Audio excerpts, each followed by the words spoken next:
Hi, everybody, and greetings on this Tuesday. Before I wrap this show up and head out for more 57th District Tournament action, as well as some Board of Education coverage here in Magoffin County, we've got two meetings to cover that I covered last night, that being Sagersville City Council, Magoffin County Fiscal Court. We've got two ball games to cover from last night's 57th District Tournament tipping off action, and two fires at one location, the last of which last night is suspected as arson. That, other news and announcements, and of course, what is still rolling on to be a real warm weather forecast coming at you in just a second. I'll be right back. To get high-speed internet on their state-of-the-art fiber optic network for all of your home and business solutions, or to watch TV without a contract on over 200 digital channels with superb quality, or stay connected with family and friends with 24/7 telephone service you can always depend on, contact Foothills Broadband today. Or just click on their link to the right to find out how they're working to provide the latest in communications at affordable prices with exceptional service at Foothills Broadband. Certainly a lot of ground to be covered last night. We had cameras covering your Sagersville City Council meeting, your Magoffin County Fiscal Court session, as well as one in my hand at the 57th District Tournament. We'll begin with two meetings that were held last night, and we will go ahead and see to those in chronological order, beginning with the Magoffin County Fiscal Court, which has now set a new meeting time for the middle of the day versus last night's special session, which began at 6 o'clock. Several items on the agenda, that being the clerk's excess fees to be submitted before the fiscal court, also discussion of the waste tire management program, and several other resolutions, which made up a relatively brief meeting lasting only 12 minutes. With this coverage, a result. As did Judge Harden at the beginning of the meeting. We'll also note those in attendance were the county treasurer, the county attorney, the judge executive, and magistrates Buckle-Master and Matthew Wireman, with, of course, the absence of Gary Rooster Reisner, magistrate from District 1, and Deputy County Court Clerk Larry Shepard, both incarcerated in the federal penitentiary. Also absent was Magoffin County Court Clerk Renee Arnett Shepard. The meeting began with usual business, payment of the bills, a fund transfer of $25,000 from the general fund to the jail fund, followed by the county treasurer, Kyla Keaton, presenting the Magoffin County Court Clerk's excess fees in the absence of Renee Shepard. She had total receipts of $2,598,244.76. She dispersed $2,581,361.60, and she has a check here of excess fees of $16,883.16. And then for her 2015 excess fees, she had already given the court a portion, and the remaining is $1,449.47. And after the court accepted those excess fees, they went on to approve payment for project planning and administrative services for the sewer project at the industrial park, $20,000 to be paid to the Big Sandy Ad Board. They approved an E911 resolution. They also gave their support of appointing Floyd County and Arnold Turner to replace Barclay Sturgill's unexpired Big Sandy Regional Industrial Development Association seat. They approved the annual waste tire management program agreement. We'll have some times and dates and information on that to be announced at a later date. They entered into their annual contract with the Lawrence County Humane Society, followed by Miss Julie Paxton, counsel representing the Mountain Comprehensive Care Center, who was there in need of support for expanding the Burning Fork facility at what we often refer to as Greenhouse Hollow.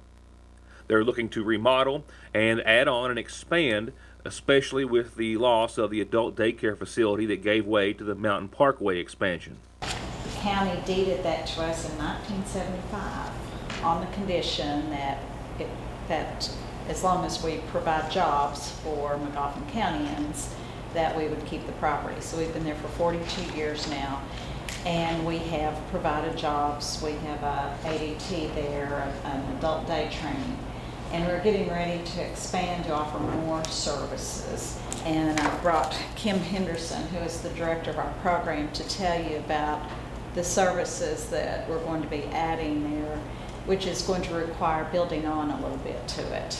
And so we would like to borrow some money from the bank to build onto it. And the bank has asked us to have a subordination agreement, which it would subordinate your interest to our mortgage. But we've been pretty good at paying our debts. We haven't had any mortgages called back on us. We've been there for 42 years. I hope we'll be there for 42 more. And the services that we offer are very essential, not just in McGoffin County. We offer these services in all the counties that we serve, and therefore developmentally and intellectually disabled individuals. And it's a place where they go during the day, they receive training.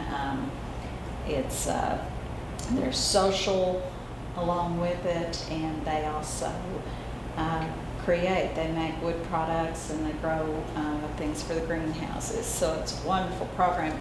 Also with Mountain Comp, Kim Henderson outlined how they plan to take the current facility on Burning Fork, make it more accessible, the entries, the restrooms, making it more attractive, and making it larger so they can offer new services, which they'll be able to extend to those who lost the adult daycare center services when the Mountain Parkway expansion took that building. Since that building was torn down, they've been looking at their other options, whether it was to build or what have you, but they have deemed adding on and remodeling the Burning Fork facility their best option.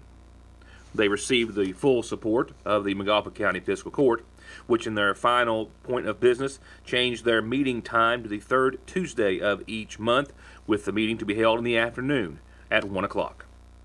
And last night was also the regular meeting night for the Sagersville City Council. Several items on the agenda, the meeting lasting about 45 minutes or so. Some standard operating issues, if you will, payment of the bills, acceptance of the minutes, but also some other discussion about the city finances as well as the status on the unoccupied city council seat. Beginning with routine business, all voted in favor to approve the minutes from the previous meeting, with Tommy Bailey voting against. He also voted against payment of the bills, in which all other councilmen present voted in favor of. The council and mayor elected to keep the meeting time still on the third Monday of the month, still at 7 o'clock, same as it has been for the past year.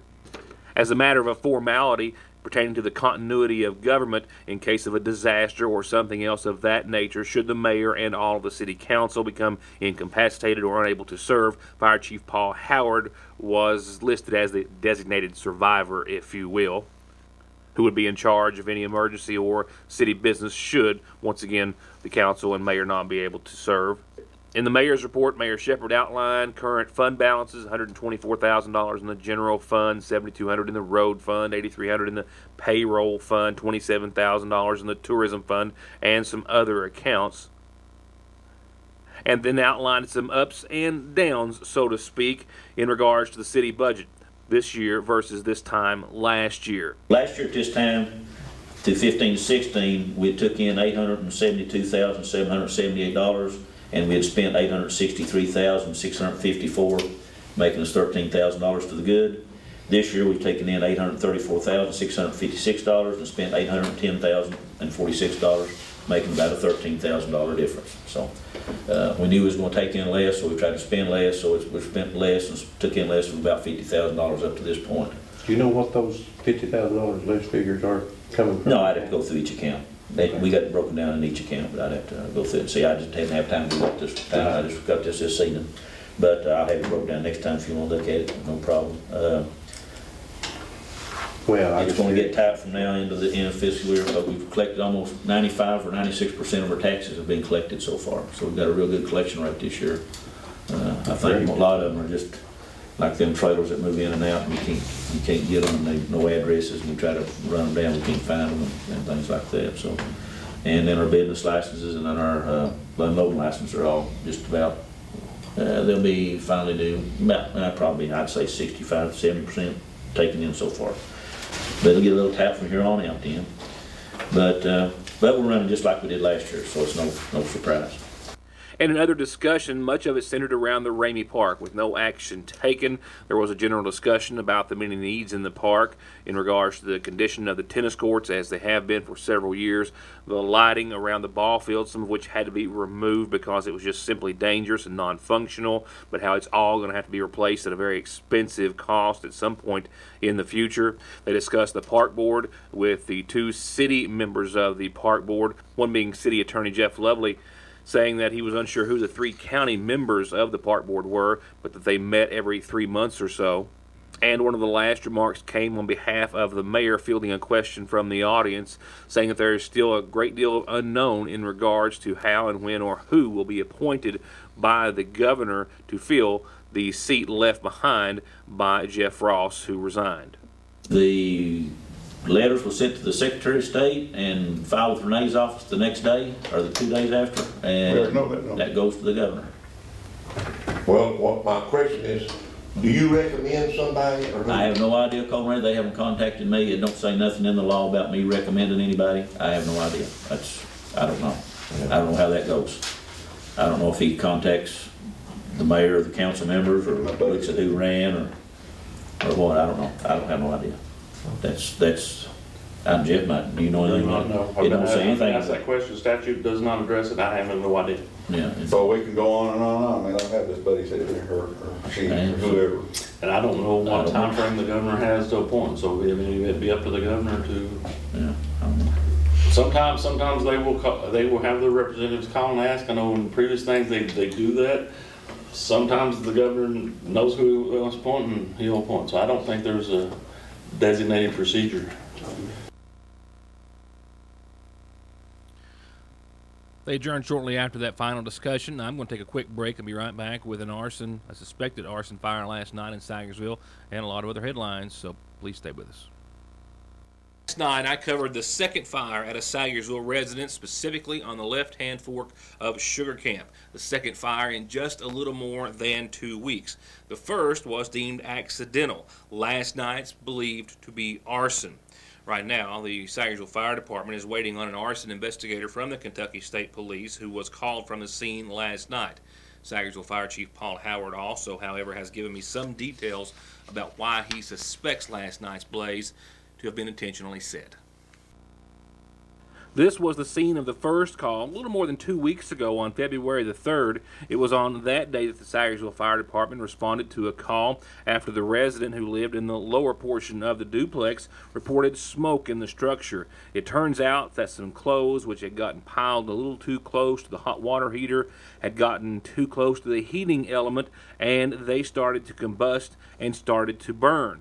Ironically, after they did, that fire also melted a PVC line feeding that water heater, and that put out the flames. However, a lot of smoke damage was done, and the fire department also used about 50 gallons of their own water to make sure that there were no other dangers of the fire spreading. The tenant then had to move out because of some smoke and water damage pending repairs. But last night, around 10 o'clock or so, the Sagersville Fire Department called and responded to a fully engulfed structure, the same structure, a rental property owned by Ronald Puckett of Sagersville, in which no one was living in, with the tenant still not living there and no one living upstairs. In fact, the electrical service was also turned off to the house, therefore indicating that it wasn't an electrical fire. When the Sagersville Fire Department responded, they also called North Magoffin Fire Department for some mutual aid. They arrived a short time later in the form of 2 tankers and some manpower. And after spending some time on scene, they were able to beat back the blaze with a great deal of the structure still standing. Certainly enough of the structure still standing that they were able to determine that indeed this was an arson fire. Those key indicators are the fact that Fire Chief Paul Howard tells me there were 2 different places that the fire began. Also, he says that after some preliminary investigation last night, he notes that some of those neighbors in the area who called it in reported that they heard some sort of an explosion, which is evident by this large double window which was blown out of the home and landed several feet out in the front yard. As I referred to at the top of the report, Chief Howard and I made arrangements last night to speak again today for a formal interview. after he had spoken to arson investigators with the Kentucky State Police. However, by the latter afternoon hours, he still hadn't been contacted. So we'll have an update on this report and the cause of the fire at a later time. It's hopeful that he'll meet with arson investigators and they'll be able to give him a better cause of the fire and how it was indeed set. For now, the fire department is asking that anyone in the area or anyone who may have heard someone speaking of setting this property on fire to please contact the Sagersville Fire Department or the Kentucky State Police. So more on that later. Right now, a whole lot more on your McGoffin Farm Bureau community calendar. Just in from IJN Ministries, they have put together a night of praise for this coming Saturday night here in Sagersville at the Lloyd M. Hall Community Center downtown. They're going to have Anointed Hearts. Heaven's Sake will also be singing, and as is God's Love, it's all free. A night of praise hosted by IJN Ministries this Saturday evening at 7 at the Community Center. And be sure and remember the fundraiser they have for the Christian Youth Club at the Sagersville Grade School. They're trying to raise some money for a field trip that they have coming up. And they're selling Knickerbocker's prints and settings. The pictures will be taken on March the 3rd and 4th. That's next Friday and Saturday. But you have to register by tomorrow. And you do so by calling the Sagersville Grade School at 349-3411 for $10. You get the sitting, 21 pictures, a 10 by 13, 2 8 by 10s, 2 5 by 7s, and 16 wallets. It's a great deal, a great cause. Call 349-3411 tomorrow at Sagersville Grade School. And as today was Senior Day at the Water into Wine Food Pantry, tomorrow will be their regular day of distribution, 8:30 till 3 o'clock. That's tomorrow at the Lakefront Church of God over at the Water into Wine Pantry there at the old Middle Fork School. If you're picking up for someone else, be sure you bring a signed note from them and their food pantry card. Tomorrow, 8:30 till 3.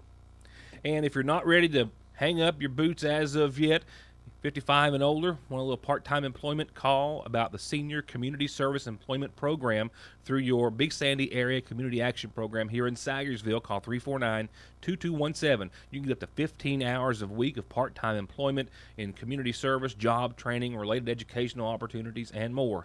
Find out by calling 349-2217. And an evening with the Lees is this Saturday evening at the Magoffin County Health Department starting at 7. That's Mr. and Mrs. Robert E. Lee. These Kentucky Chautauquas are put together in a wonderful fashion by folks who portray these people to a T. Historical, educational, it's fun, and it's free. Brought to you by the Magoffin County Civil War Committee. This Saturday, 7 to 9 at the Magoffin County Health Department for a presentation by Mr. and Mrs. Robert E. Lee. Life Beyond Breast Cancer, find your new normal. They've got 2 educational workshops coming up for women breast cancer survivors. The Carter Caves event is March the 18th. The one at Natural Bridge is March the 25th, both on a Saturday, but you have to register much earlier. I think for the Carter Caves event, you have to register by the 4th, if I'm not mistaken. Regardless, to register for either one, you call the number at the bottom of your screen, 606-679. It changed on me, didn't it? 679-7204. I remember now. Call me when you've got a calendar announcement, birthday or anniversary too. We'll tell everyone about them. Turning to funeral service announcements, a service provided by our friends at the Magoffin County Funeral Home. We've learned of the passing of 42-year-old David Ray Collins of Cincinnati, Ohio. Formerly of Sagersville, though, David passed away on yesterday's date. He survived here locally by sisters Rhonda Arnett and Regina Hall and a host of other family. Funeral services for David Collins are going to be held this Wednesday morning at 11 from the Sagersville Funeral Home Chapel.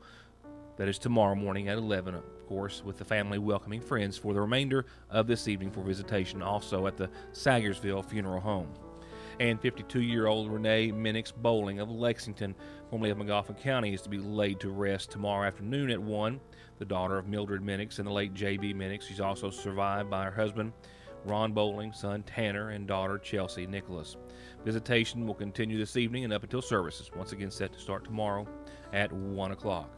And I've also just been notified of the passing of Melania Joelle Helton, infant daughter of Tanika Nashay Helton of Sagersville, who passed away on today's date. Arrangements are still being made by the family at this hour and to be announced soon by the Magoffin County Funeral Home.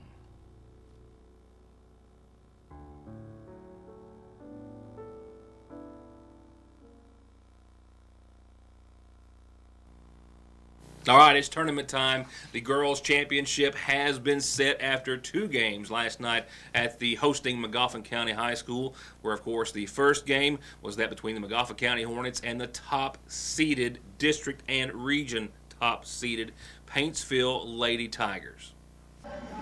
So after I dropped off some cameras and checked on my people at the city council meeting and the Magoffin County Fiscal Court meeting, I entered the gym at halftime. At the end of the half, just as the Magoffin County High School Grand Champion dance team was performing fresh off of their 2nd and 3rd place finishes at the state competition in Frankfort this past weekend.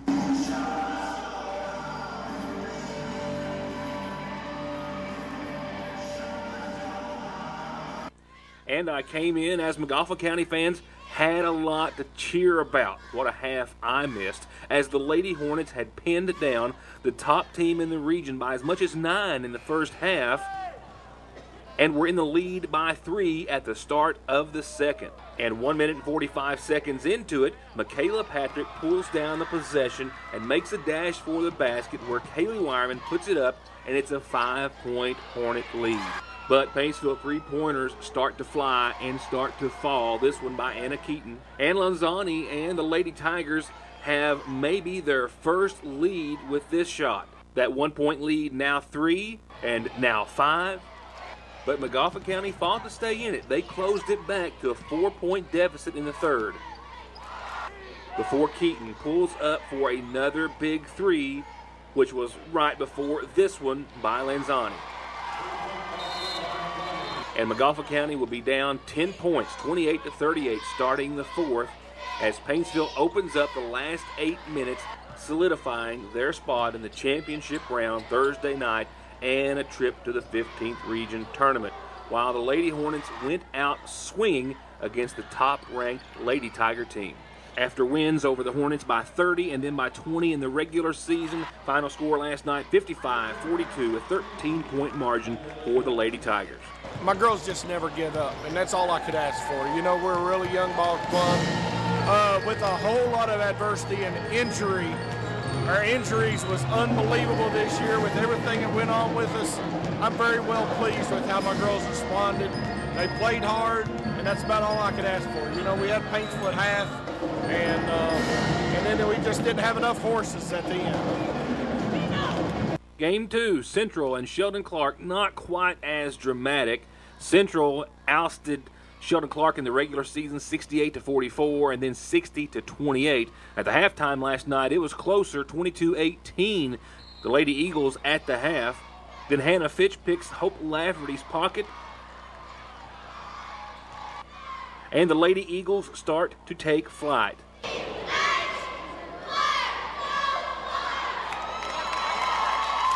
And this turnover turns into a 3 from up top.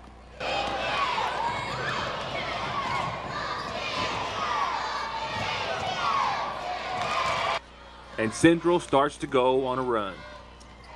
Final score 55-35, and Johnson Central will advance to take on crosstown rival the Lady Tigers of Paintsville in this Thursday night's championship, where tip-off is set for 7 o'clock, while the Lady Cardinals of Sheldon Clark will hang it up for the season at 16-14.